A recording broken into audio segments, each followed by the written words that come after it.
As usual, wonderful talk by Dr. Krishnamohan. Today I am going to talk about a patient with type 2 DM on uncontrolled on multiple OADs, my experience with insulin co-formulation. This is my financial disclosure. This is a case of type 2 DM uncontrolled on multiple OADs. A patient by name Anand, aged 56 years, male, working as a bank manager, has type 2 DM from 9 years, and his level of activity is sedentary. His weight is 89 kilograms and his BMI is 29.06 kilograms per square meter, and his glycosylated hemoglobin is 9.5%, and his fasting plasma glucose is 155 milligrams per deciliter. Postprandial glucose is 230 milligrams per deciliter, as the breakfast is considered as his major meal, and his BP is 130/84 millimeters of mercury, and his creatinine is 1 milligram per deciliter. So he is totally out of control. Coming to the other medical history, including other comorbidities, he has hypertension and dyslipidemia and neuropathy. Coming to the drug history, he is taking metformin 500 mg twice a day, and along with glyclazide 60 mg twice a day, and tablet vildagliptin 50 milligrams twice a day, tablet dapagliflozin 10 milligrams once a day, and tablet atorvastatin 10 milligrams at bedtime, and pregabalin 75 milligrams at bedtime. And coming to the patient concerns, he has irregular meal time and lack of exercise, uncontrolled sugars, and burning feet. So key realities of managing diabetes in India that impact the choice of the therapy for insulin initiation.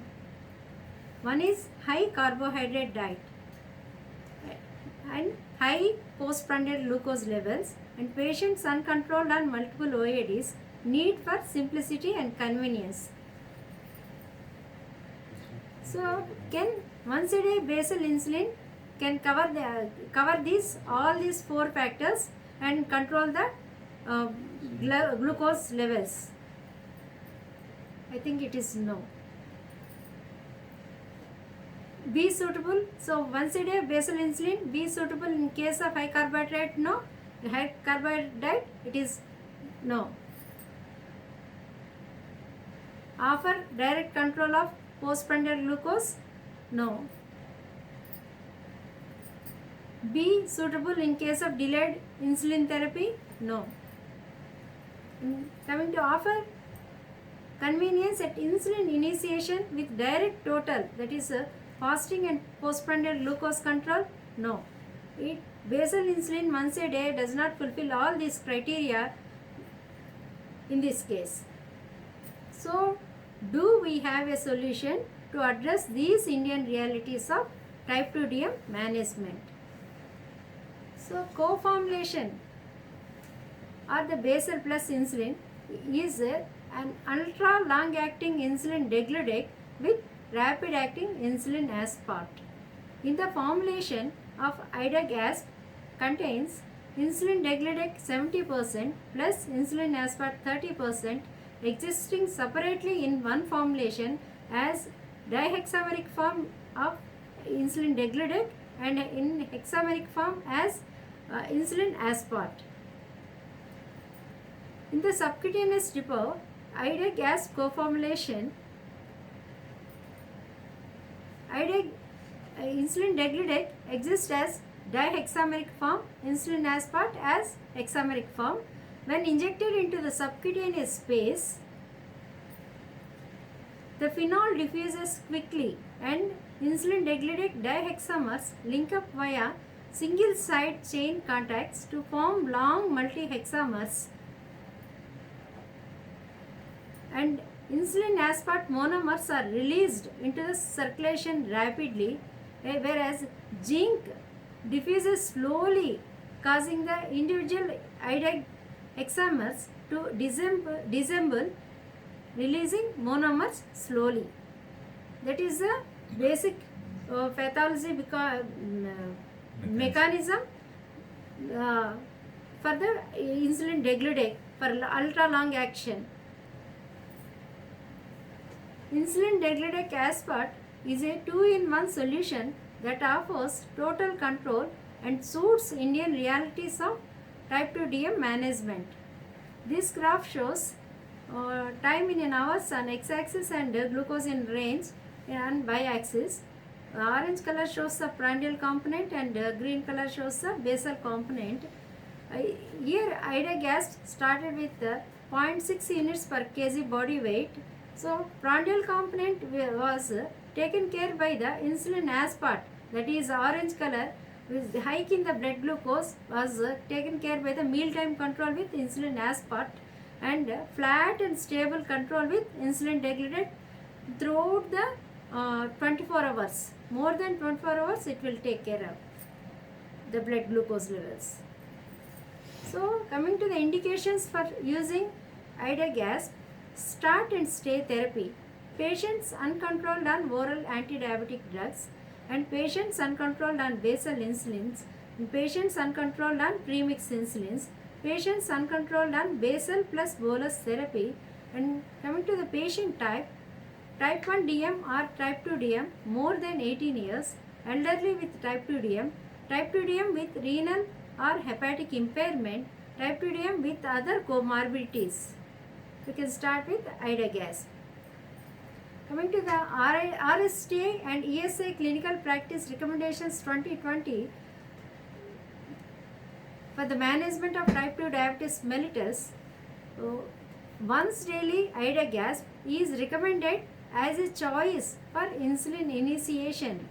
So avoid using insulin as a threat and alleviate patient anxiety about insulins. So a lot of counseling is required before initiating the insulin. So insulin therapy should be considered in all patients failing to achieve glycemic targets on 3 oral agents.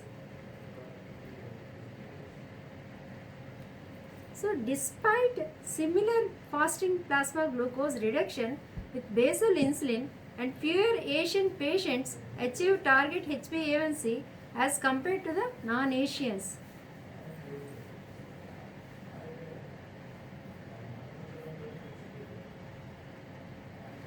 Patient level pooled analysis of 16 randomized controlled trials shows assessing glycemic responses in Asian and non-Asian people with type 2 DM initiating with Glargine U100, and this slide shows non-Asians achieve 46.9% of non-Asians achieve target HbA1c, whereas Asians achieve 39.6% of Asians achieve target HbA1c because of factors, that is high carbohydrate diet and high postprandial glucose.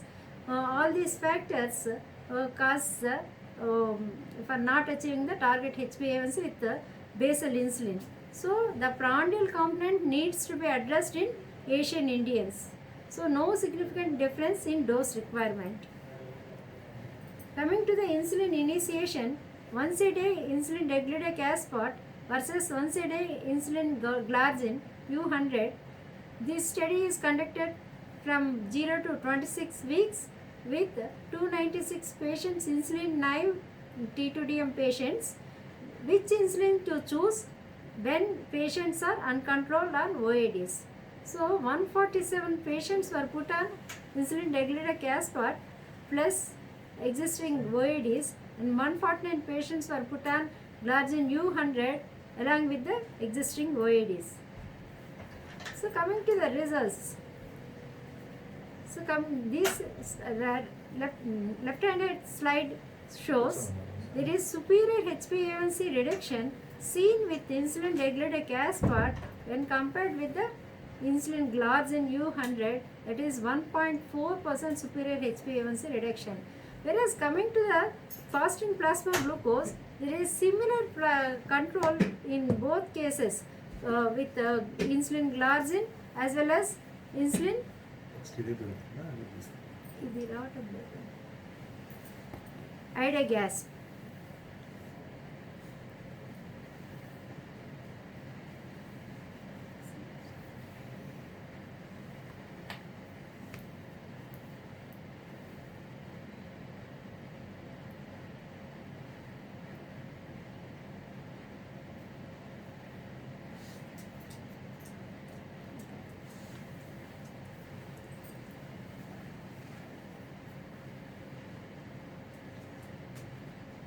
One plus Okay. So coming to the results, so this slide shows before breakfast and 90 minutes after breakfast, before lunch and 90 minutes after lunch, and before dinner, after 90 minutes after dinner, up to 90 minutes after before dinner, both basal insulin Iglar U100 and Ida gas maintains a similar glucose control, but after major meal, that is dinner, after dinner there is hike of 57 milligrams per deciliter postprandial glucose, which was not maintained by the basal insulin Iglar U100, which is controlled by the insulin degludec aspart seen in this slide. And after that, at bedtime at 4 p.m., 4 a.m. in the morning and before breakfast, there is similar maintenance of the blood glucose levels. That is significantly better postprandial glucose control after major meal seen with the insulin degludec aspart. And coming to the this slide, left hand side, right hand side slide, there is a lower risk of hypos, that is 27% lower risk of hypos, confirmed hypos seen with the insulin degludec aspart when compared with the insulin glargine U100. In patients uncontrolled on oral antidiabetic drugs, insulin initiation must offer better efficacy without compromising on safety. 43% patients on insulin degludec aspart achieve HbA1c less than 7% without hypos, whereas 25% patients on insulin glargine achieve HbA1c less than 7% without hypos. That is, with insulin degludec aspart, 72% more patients achieve their targets without experiencing hypoglycemia than insulin glargine. Coming to our case, what are the treatment interventions? First one is the lifestyle interventions, and what is that? That is small frequent feeds. Instead of taking large 3 major meals, we advise small frequent meals along with the breakfast, lunch and dinner, early morning snack, mid morning snack and evening snack and late night snack. And along with that, we advise exercise, that is at least 1 hour, 60 minutes of walk every day to control his blood sugars. And coming to the medications, we increase the dose of metformin to 1000 milligrams twice a day, and we continued the vildagliptin 50 milligrams twice a day and dapagliflozin 10 milligrams once a day. Along with that, we started insulin degludec aspart 10 units before breakfast, as the breakfast is his major meal, by his blood sugar levels as corroborated by his self-monitoring of blood glucose levels, SMBC. And atorvastatin 10 milligrams is continued, and we added methylcobalamin to pregabalin to counteract the neuropathy. So practical recommendation: administer once a day insulin degludec aspart with the largest meal of the day. So once a day initiate with 10 units of insulin degludec aspart OD with the major carbohydrate heavy meal of the day, that is to start with the insulin degludec aspart. So what are the practical recommendations? So weekly titration using a simple algorithm.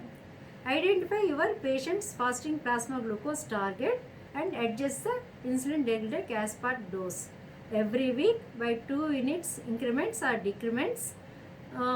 That is, if above the fasting plasma glucose target, is above, we increase the dose by 2 units, and if it is within the target, we maintain the same dose of idagasp, and if it is below the fasting plasma glucose target, we decrement the dose by 2 units. Until fasting plasma glucose target is met, we adjust the dose. So, what are the practical considerations for the insulin initiation with once a day idagasp? So, key points discussed during patient counseling for insulin initiation. So, high postprandial glucose and its impacts on cardiovascular outcomes. So, high postprandial glucose leads to macrovascular complications as discussed by the Dr. Mohan. So, we need to address postprandial glucose meticulously to prevent these complications. So, next, need for good glycemic control to prevent further diabetes related complications in the setting of already existing neuropathy. That is to prevent other microvascular complications like diabetic kidney disease and diabetic retinopathy and peripheral artery disease and stroke, all these diabetic related complications. Good glycemic control will prevent all these complications by regular checkup and with regular diet, regular exercise and regular maintenance of the blood glucose levels. So, coming to the major meal chosen and how, considering his profession as a banker, patient conveyed that he had good breakfast and that it was his major meal, confirmed with SMBC. So, what is the device chosen and why? Flex Touch device is chosen because it is user friendly and low dose force on injection and no push button extension. Practical considerations for insulin initiation with once a day idagasp. Rationale for insulin idagasp dose. 10 units safest dose as per recommendation. Advice on SMBC and dose titration as we discussed in earlier slide. Once weekly because of busy schedule. Follow-up advice after 2 weeks to sort out concern related to the injection and monitoring. This was the advice given to the patient. So, this slide shows the progression to good glycemic control after initiation of the idagasp. So, at the initiation with the 10 units, after 1 month, 2 months and 3 months, we see the blood glucose levels.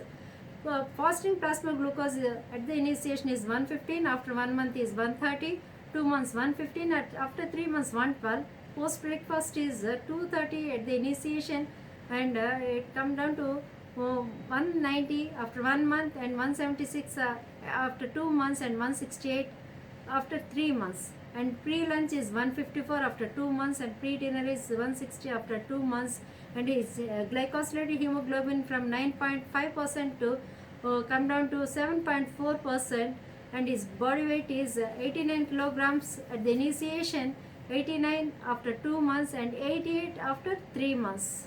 So there is no much reduction in the weight, or it is weight neutral almost. No gain. No weight gain.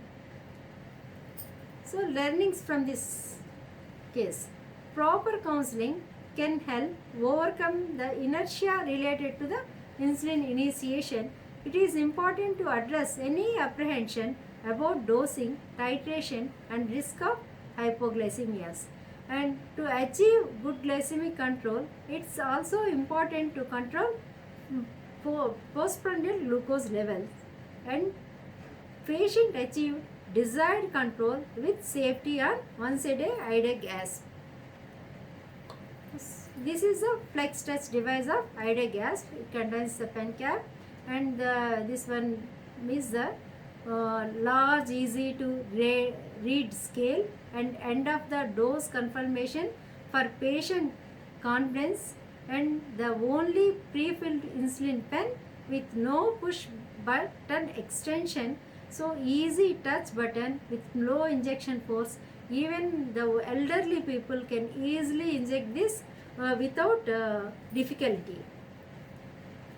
So what is the importance of glycemic control under current situation? So well-managed diabetes matters particularly during COVID-19.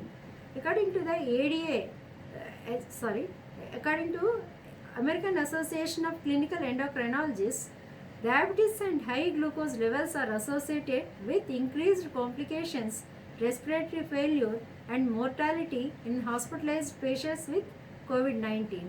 According to the American Diabetes Association, your risk of getting very sick from COVID-19 is likely to be lower if your diabetes is well managed.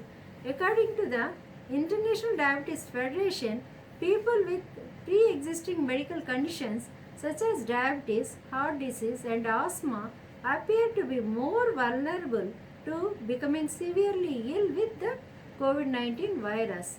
According to the Research Society for Study of Diabetes in India, that is RSTI, when people with diabetes do not manage their diabetes well and experience fluctuating blood sugars, they are generally at risk for a number of diabetes related complications. Coming to the summary, Ida-Gasp is a 2-in-1 solution for the key Indian realities of type 2 DM management.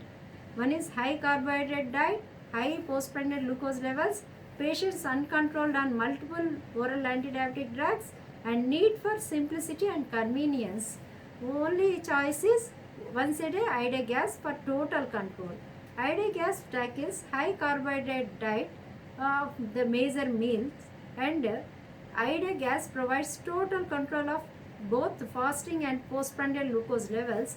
Ida-Gasp provides superior glycemic control with unmatched dose accuracy of flex touch. Ida-Gasp start and stay insulin, one injection, one device. Titration algorithm is one. So, thank you for your patient listening.